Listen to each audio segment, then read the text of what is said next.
วัสดีค่ะเดี๋ยววันนี้หมอจะเล่าให้ฟังนะคะว่าระหว่างน้ำผึ้งกับน้ำตาลทรายค่ะเราจะเลือกทานอะไรดีกว่ากันนะคะท่านสามารถติดตามสาระความรู้ทางการแพทย์แล้วก็เรื่องไตทางช anel นี้นะคะหมอไตให้คำตอบโดยแพทย์หญิงกัญญมลค่ะท่านใดยังไม่ได้กดไลค์กดติดตามกดกระดิ่งฝากช่วยกดหน่อยนะคะเวลามีวิดีโออัปโหลดใหม่จะได้แจ้งเตือนค่ะ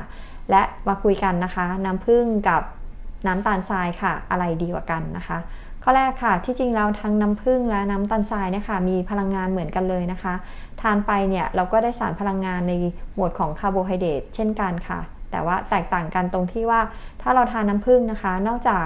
การได้พลังงานของคาร์โบไฮเดรตนะคะเราจะได้กากใยได้แร่ธาตุแล้วก็ได้เกลือแร่ด้วยค่ะได้โปรตีนนิดหน่อยด้วยนะคะต่างกับน้ำตาลค่ะน้ำตาลจะมีในส่วนของกากใยนิดหน่อยแล้วก็มีเรื่องของคาร์โบไฮเดรตค่ะข้อที่2นะคะจะมีคำหนึ่งค่ะเรียกว่า glycemic index ก็คือดัชนีน้ำตาลนะคะหลายๆท่านอาจจะเคยได้ยินมาแล้วนะคะคำนี้เป็นคำที่ว่าเวลาเราทานอาหารเข้าไปในร่างกายค่ะ 2-3 ชั่วโมงแรกหลังจากที่เราทานไปนะคะค่าระดับน้ำตาลในเลือดจะสูงแค่ไหนนะคะตัวเลขยิ่งเยอะเราไม่ชอบนะคะและน้ำผึ้งค่ะตัวเลขคือ58นะคะน้ำตาลทราย65ค่ะพอฟังมาถึงตรงนี้ใช่ไหมคะเหมือนว่าทานน้ำผึ้งเริ่มดีกว่าแล้วใช่ไหมคะอย่างไรก็ตามนะคะเวลาเราดูเราต้องเทียบว่าเราทานทั้งหมดเนี่ยคือเท่าไหร่นะคะพอมาเทียบกันอย่างนี้นะคะก็จะเป็นข้อ3ค่ะ1ช้อนชาของน้ำผึ้งจะมี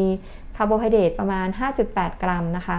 ต่างกับน้ำตาลทรายค่ะ1ช้อนชาของน้ำตาลทรายจะมีคาร์โบไฮเดรตประมาณ 4.8 กรัมค่ะดังนั้นไม่ว่าจะทานเป็นน้ำผึ้งหรือว่าเป็นน้ำตาลทรายนะคะท่านใดที่เป็นเบาหวานหรือว่าต้องการควบคุมน้ำหนักหรือว่าท่านมีระดับไขมันไตรกลีเซอไรด์สูงนะคะไม่ว่าจะทานน้ำผึ้งหรือน้ำตาลเนี่ยค่ะอันนี้ก็จำเป็นจะต้องหลีกเลี่ยงหรือว่าทานปริมาณน้อยลงเช่นกันนะคะทั้ง2 อย่างเลยค่ะแต่ว่าถ้าเกิดว่าท่านทานนิดๆหน่อยๆนะคะหมอคิดว่าการที่ว่าท่านจะต้องมานั่งคิดว่าน้ำผึ้งชนะในประเด็นนี้หรือน้ำตาลชนะในอีกประเด็นเนี่ยค่ะหมอคิดว่าอันนั้นน่าจะมองข้ามไปเลยนะคะเราสามารถเลือกตามเมนูที่เราชอบเลยค่ะเช่นถ้าเกิดท่านดื่มกาแฟแล้วท่านชินหรือว่าชอบที่จะใส่น้ำผึ้งมากกว่าท่านก็ใส่น้ำผึ้งนะคะหรือบางวันค่ะท่านอาจจะเลือกทานขนมปังแล้วท่านชอบโรยน้ำตาลมากกว่าหรือว่าจะชอบใส่น้ำผึ้งมากกว่าอันนี้หมอก็แล้วแต่ความชอบเลยนะคะถ้าทานนิดๆหน่อยๆคิดว่าไม่น่าจะมีปัญหาอะไรค่ะสุดท้ายนะคะแล้วปริมาณที่สามารถที่จะทานได้ต่อ1 วันคือเท่าไหร่นะคะหมอใช้คำว่าอันนี้แตกต่างกันนะคะขึ้นกับว่าท่านมีโรคประจำตัวหรือไม่นะคะเช่นท่านเป็นเบาหวานไหมนะคะ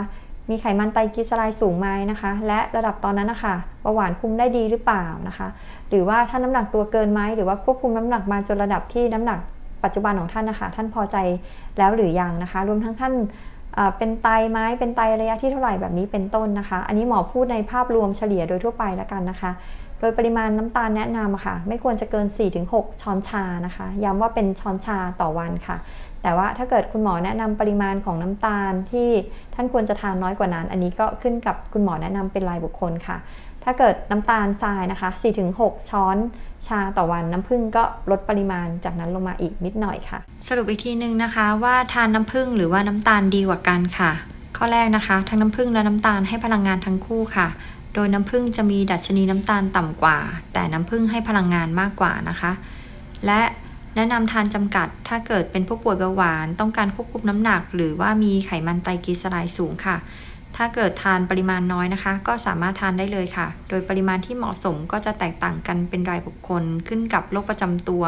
ของท่านนะคะและสุดท้ายค่ะโดยปริมาณน้ำตาลที่แนะนำทานทั่วไปคือ 4-6 ช้อนชาต่อวันแต่อาจจะสามารถปรับเปลี่ยนขึ้นกับการที่คุณหมอแนะนำท่านเป็นรายบุคคลนะคะและนี่ก็เป็นข้อแนะนำนะคะสำหรับว่าควรจะเลือกน้ำผึ้งหรือน้ำตาลมากกว่ากันนะคะใจหมอก็คิดว่าอาจจะค่อนข้างคล้ายกันนะคะไม่ค่อยต่างกันเท่าไหร่เพียงแต่ว่าก็มีรายละเอียดปลีกย่อยตามที่หมอเล่าไปค่ะเช่นเดิมนะคะท่านสามารถติดตามความรู้ได้ทางช anel นี้นะคะอย่าลืมกดไลค์กดแชร์กดติดตามแล้วก็กด subscribe นะคะมีวิดีโอใหม่จะได้แจ้งเตือนวันนี้ลาไปก่อนนะคะสวัสดีค่ะ